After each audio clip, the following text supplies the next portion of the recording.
4, 3, 2.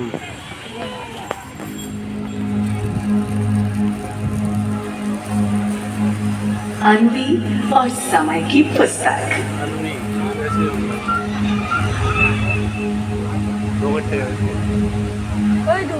पहाड़ों के बीच एक छोटा कस्बा, जहाँ हर सुबह धुंध की चादर पहाड़ों को ढक लेती और सूरज की पहली किरणों के साथ सब कुछ सुनहरी चमक में नहा जाता। कोई नहीं देख देखो ना क्या दिक्कत है। अच्छे से समझ नहीं आ रही। समझेगा तभी तो आएगी। समझ नहीं आ रही।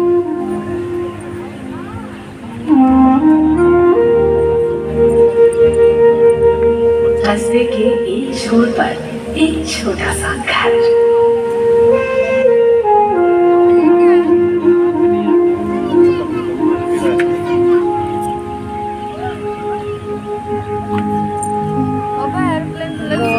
वहाँ रहती है अनवी। ऊपर प्लेनेट है ना? 8-9 साल की है ना? लेकिन किताबें पढ़ने की बहुत शौक थी।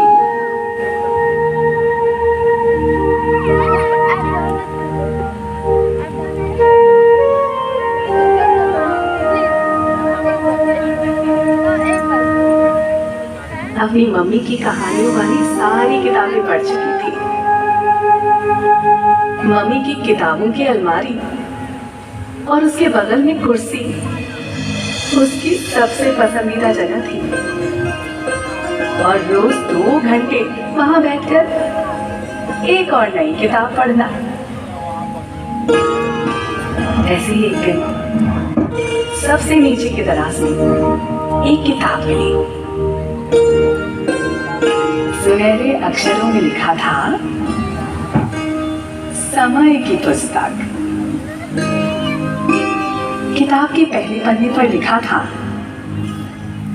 उसके लिए जो समय के रहस्यों को जानने की इच्छुक है। अनवी ने बिना देरी किए किताब हाथ में ली और कुर्सी पर बैठकर पन्ने पलटने लगी। पहले अध्याय के पहले शब्दों को पढ़ने लगी। एक चमकदार रोशनी निकली और पूरे कमरे में फैल गई। कमरे की दीवारें हल्की से हिलने लगी और जब रोशनी थमी तब अनवी ने खुद को एक अजनबी जगह पर पाया। ये जगह जादुई थी। आसमान बैंगनी था और हवा में चमकीले कण तैर रहे थे। पास ही एक पानी का झरना था जिसकी बूंदें हवा में ठहर जाती और फिर इंद्रधनुष के रंग बिखेरती। तभी अनवी को एक व्यक्ति दिखाई दिया। वो लंबे कद का था, उसकी आंखें गहरी और रहस्यमय थी। उसने कहा, मैं समुद्रगुप्त हूँ, समय का संरक्षक। तुम्हारा नाम क्या है? अनवी ने किताब दिखाते हुए कहा, मेरा नाम अनवी है। मैंने इस किताब को खोला और यहाँ आ गई। ये जगह कौन सी है? समुद्रगुप्त मुस्कुराए और बोले, ये काल लोक है। ये वो जगह है जहाँ समय के हर क्षण का लेखा जोखा रखा जाता है।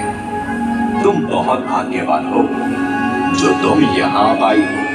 आओ, तुम्हें यहाँ की सैर कराऊं।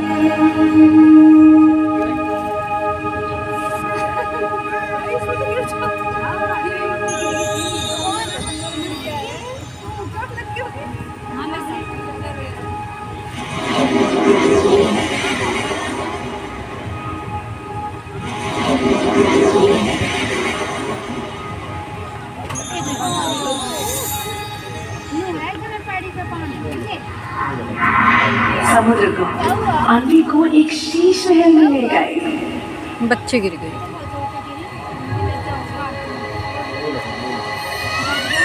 महल की दीवारें कांच की बनी थी ये पता नहीं और लगा उनमें से अनगिनत पल कैद थे। ये खाली नहीं दिख रहा ना। कोई बच्चा अपने पहले कदम उठा रहा था, कोई व्यक्ति किसी परीक्षा में असफल हो रहा था, तो कोई अपनी सबसे बड़ी सफलता का जश्न मना रहा था। ये बाबा चढ़ तो ही नहीं दिखा। यहाँ हर इंसान का गुजारा हुआ पल संरक्षित है। इन पलों को यहाँ क्यों रखा गया है? हर इंसान के जीवन में अच्छे और बुरे समय का एक संतुलन होता है। ये पल इंसान को याद दिलाते हैं कि जीवन में हर प्रकार का समय आता है। कोई नहीं 500 में हर एक पल महत्वपूर्ण होता है और कुछ न कुछ सिखा कर जाता है। इसके बाद समुद्रगुप्त अन्वी को एक और शीश महल ले गए। कहा, ये खोए हुए समय का महल है।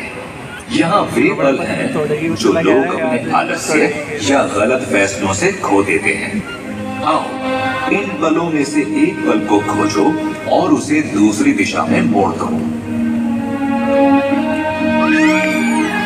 अन्वी ने कांच के टुकड़े में एक लड़की को देखा।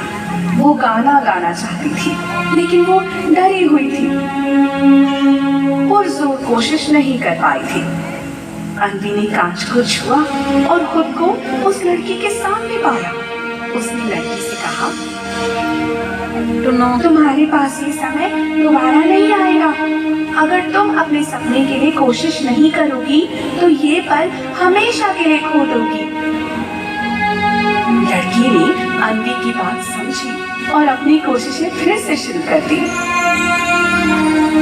समुद्रगुप्त ने कहा, तुमने समय के महत्व को समझा है। खोया हुआ समय वापस लाना कठिन है, लेकिन असंभव नहीं।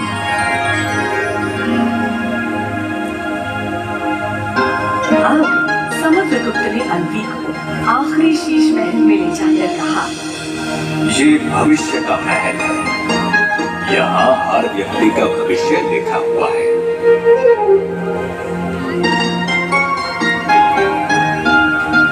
अन्वी ने देखा कि वहाँ उसकी भी एक किताब थी।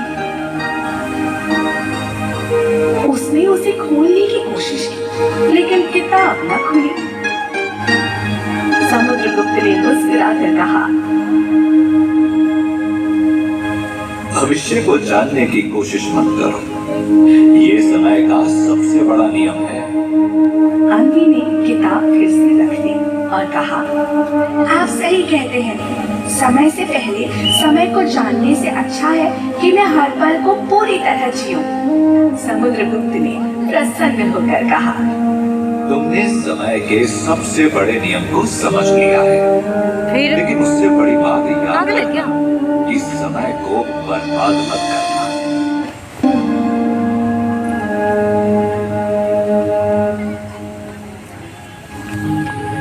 अन्वी जागी तो वो फिर से अपनी लाइब्रेरी में थी।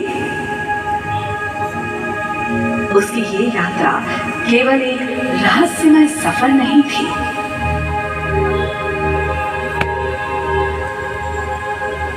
बल्कि समय के बारे में एक गहरी सीख थी।